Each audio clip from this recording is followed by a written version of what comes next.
El pensamiento de la antigua Grecia, del que más bien nos queda poco gracias al cristianismo, resulta apasionante y, en mi opinión, muy necesario. Se recuerda muy a menudo que la antigua sociedad griega era esclavista, efectivamente, pero hay que decir que esa lacra tampoco desapareció posteriormente, ni siquiera en el mundo cristiano, a pesar de lo que sostienen sus defensores con esa supuesta igualdad ante los ojos de Dios. Creo que es jugar un poquito a la ucronía pensar cómo hubiera podido evolucionar, por ejemplo, la sociedad griega de otro modo, en función de la lucha de clases, pero bueno, no está mal tampoco esa especulación para esgrimirla ante los que tienen esa concepción de la historia tan reduccionista, defendiendo la civilización cristiana sin más. La relación del anarquismo con la antigua filosofía griega yo creo que es estrecha, y de un modo u otro se acaba mencionando a algún autor como precursor de las ideas libertarias. En ese sentido, por ejemplo, Epicuro es un autor en el que podemos encontrar muchos rasgos liberadores. Aunque hay que aclarar que Epicuro no era explícitamente ateo, sí se esforzó en liberar a los seres humanos de todo vínculo con los dioses al considerar a estos indiferentes al destino humano. Del mismo modo, otra de sus grandes preocupaciones, y podemos encontrar quizá aquí uno de los orígenes de la religión, fue que las personas se desprendieran de todo temor a la muerte. Es bastante conocida su frase al respecto: mientras se vive no se tiene sensación de la muerte, y cuando se está muerto no se tiene sensación alguna. La felicidad se consigue a través de la conquista de la autarquía y a través de ella la ataraxia. Por supuesto, no se trata de insensibilizarse por completo, sino de alcanzar el estado de ausencia de temor, dolor, pena o preocupación. Casi nada. El sabio debe eliminar todos los obstáculos que se oponen a la felicidad y cultivar todo aquello que la incrementa, como por ejemplo es el caso de la amistad, tan importante en la escuela epicúrea denominada el jardín. Por cierto, la primera en admitir mujeres y esclavos. Las necesidades elementales deben ser cubiertas, aunque reducidas a lo indispensable, ya que hay que saber contener la inquietud de poseer bienes que resultan inalcanzables y que pueden acabar perturbando el ánimo. La felicidad se reduce al placer, y este no es material, sino afectivo, relacionado con la salud corporal y mental. Puede decirse que el objetivo último, al que se llega gracias a la supresión de toda ansiedad y de toda turbulencia, es la serenidad, el placer reposado, el equilibrio perfecto del ánimo.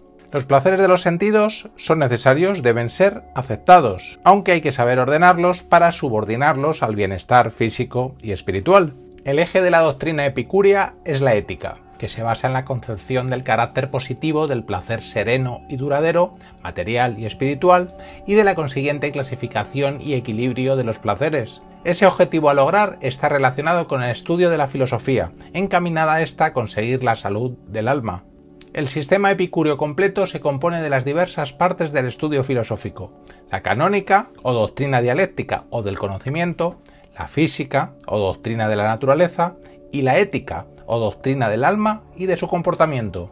La parte canónica se ocupa de las diversas clases de aprehensiones de la realidad, las de la sensación o aprehensiones inmediatas o primarias, de acuerdo con las cuales debe efectuarse toda investigación, la llamada prenoción, anticipación o concepción general, derivada de la sensación, y la visión directa de un conjunto o intuición a base de principios primarios e imperceptibles del cosmos. En lo que atañe a la física, es conocido que la teoría epicúrea es una reelaboración del atomismo, que define los mundos en un sentido físico como porciones circunscritas del espacio.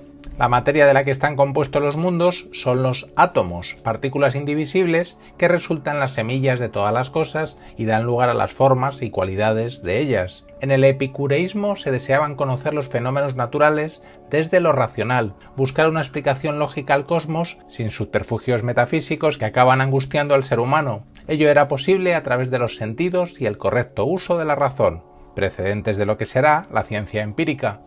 La escuela epicúrea, el jardín, era antagónica a la rigidez y el elitismo de otras concepciones filosóficas. Cualquiera podía acceder a ella con total libertad, y el trato entre el sabio y sus discípulos se fundamentaba en la amistad, desterrando toda obediencia y toda subordinación. Este ambiente libertario, de afecto y de mutua confianza, desarrollado en contacto con la naturaleza, podía suponer un elemento de cierta terapia destinada a sanar los males del alma, si queremos llamarla así, y a lograr la serenidad y el equilibrio inherentes a una vida feliz aquí y ahora, no relegarla a un presunto más allá. Se trata efectivamente de un uso de la filosofía como medicina para el alma. Se dice que el pensamiento dualista e idealista, basado en la concepción de un alma inmortal, que hay que escarbar en Platón para luego desarrollarse en todo el pensamiento cristiano, así como el rechazo de la vida material e inmanente, se ha impuesto frente a toda filosofía materialista, como es el caso de la epicúrea. Michel Onfray denuncia en su obra La fuerza de existir. El pensamiento mágico adultera la historiografía clásica de la filosofía.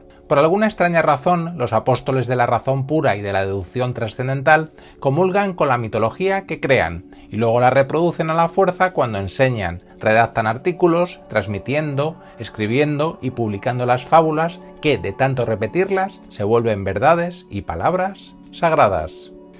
El gran objetivo, no nos asusta, es rescatar del olvido a los filósofos ateos, materialistas y hedonistas, que potenciaban la vida terrenal y no relegaban el desarrollo espiritual a un plano metafísico. Esto último es clave. La dualidad cuerpo y alma puede ser destruida si se acepta esta última como una parte de nuestra realidad física y se busca todo desarrollo espiritual en la perfección de la ética y de las afecciones, que pertenecen por supuesto a un plano inmanente y a nuestros valores humanos.